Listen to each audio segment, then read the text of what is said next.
presidential promise to put the law before family. I said I abide by the jury decision.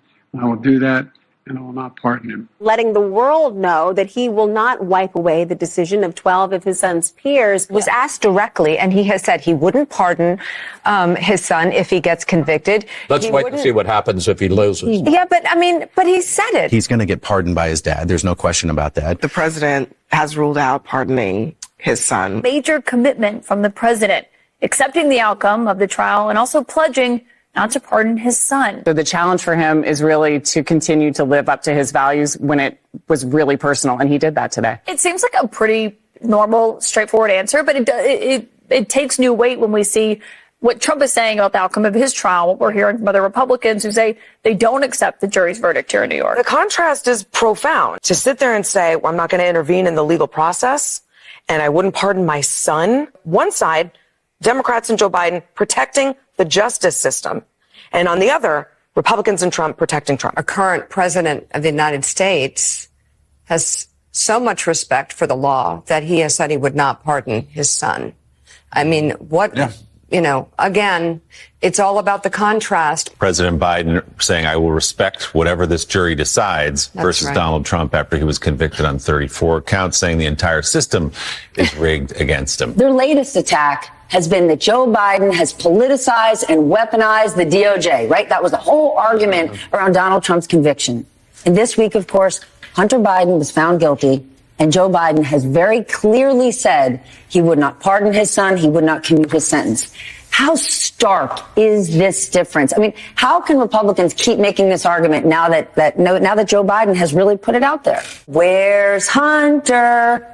And he stood there in a courtroom, flanked by his family, and he's accepted his sentence. He is not pardoning his son, which he could do. These are federal charges. Right. He is not doing that. He is not doing it because he is living what it means to have a rule of law in this country. Yeah. And it isn't, I mean, if you want to know if he believes it, you could actually see what is happening with his own son. The president, Anderson, has been really clear that he is going to accept the outcome of the trial no matter what happens. So Joe Biden's gotten asked about, talking about law and order. He's gotten asked if he would pardon his son. He has said no. On the other side, you've got Donald Trump, who has said that he will pardon the January 6th insurrectionists. Yeah. They're not even his sons. They're just sons of bitches. Washington said, I am not running again, because he understood the self-restraint was absolutely essential to this country, so you don't have a king. He did not pardon his son. He did not order the Department of Justice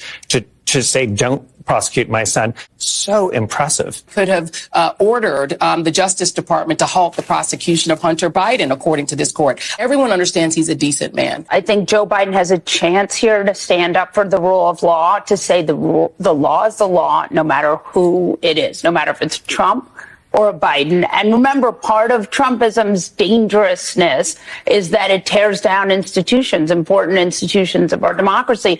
So there's an opportunity here for Biden to say, the jury found him guilty. This is how it's supposed to work. Period, paragraph, end of story. Have you ruled out a pardon for your son? Yes. As I said last week, I will accept the outcome of this case and will continue to respect the judicial process as Hunter considers an appeal. The president said he won't touch it. He said he's not going to pardon his son.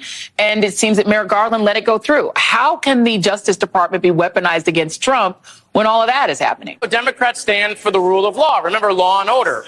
And we've been saying that Trump's not above the law. Hunter Biden's not above the law. No one is above the law. And it is amazing to see the stark contrast between how Democrats handled today and how Republicans handled this whole thing over the last couple of weeks. For years, these conservatives have been crowing about a politicized Justice Department, Biden politicizing it, and so on. What happened today? The Justice Department convicted the president's own son, his only living son. You heard the president say he would accept the outcome of the case. I know no other word for that, but presidential. He even went so far as to say he wouldn't pardon his son. That's how much respect he has for the system. The president has said that he will not pardon his son. What did you think of that? I thought it was extraordinary. I mean, it was a moment of just moral clarity on the part of Joe Biden, and couldn't have been in, starker contrast to the way Donald Trump has handled his own conviction. He could still pardon him. He said he won't do that. All of that conduct, given that it's his son, is kind of, we should pause for a moment and think about how unbelievable that is. In a million years, if the shoe were on the other foot and Donald Trump was facing the prospect of his son being prosecuted by a Biden, me, if I had been held over, a Biden holdover or Obama holdover prosecutor, not in a million years would that have happened. So, some of the people on the right, the people who support Donald Trump, are trying to cast this as some clever ops program. Yeah. Hunter Biden was found guilty by a jury of his peers, just like Donald Trump, because this is our justice system at work. The divide here is stunning, and it's a great reminder that one political party remains committed to the rule of law and the other doesn't. Joe Biden has already proven he's willing to stand up for the rule of law in a way that we could all never imagine Donald Trump to do. Pretty emphatic over the last few days that he does not plan to pardon or commute his son.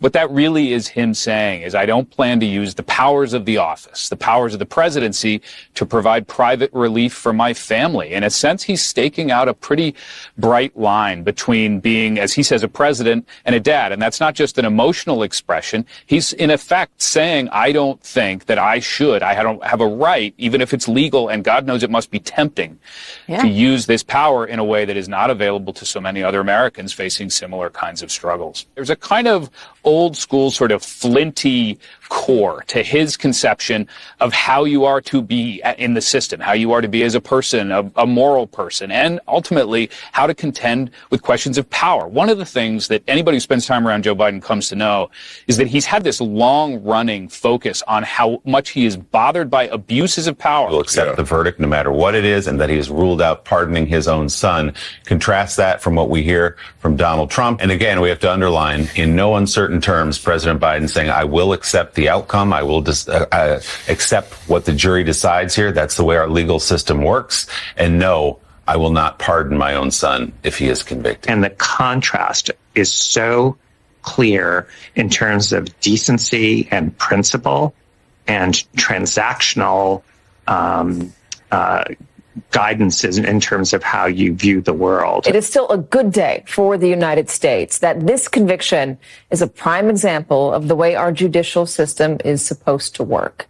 Even President Biden saying in a statement that he would respect the outcome of this case. Those words so completely contrast with what his opponent, now a convicted felon himself, continues to say about the U.S. courts. The contrast to how Trump has behaved, how Trump has treated the rule of law. This was a good day for the system, good day for sort of America as an example of how the rule of law should work. President Biden told David Muir that he would absolutely accept the verdict, whatever it was, and that he would not pardon his son, regardless. And today he said the same thing in a statement. Meanwhile, Donald Trump comes out and calls the justice system completely unfair. What do you think of that contrast? There's the contrast of two different men. Here is Joe Biden, who has lost a son who served honorably in the armed forces, who now has basically said, I will sacrifice my surviving son's future. I will allow him to serve a prison term if that's what's determined, because that is what the rule of law demands. The president announces that he will not pardon his son. Do you think ordinary Americans give enough thought to how this system is a miracle, a gift to this country, a gift to democracy?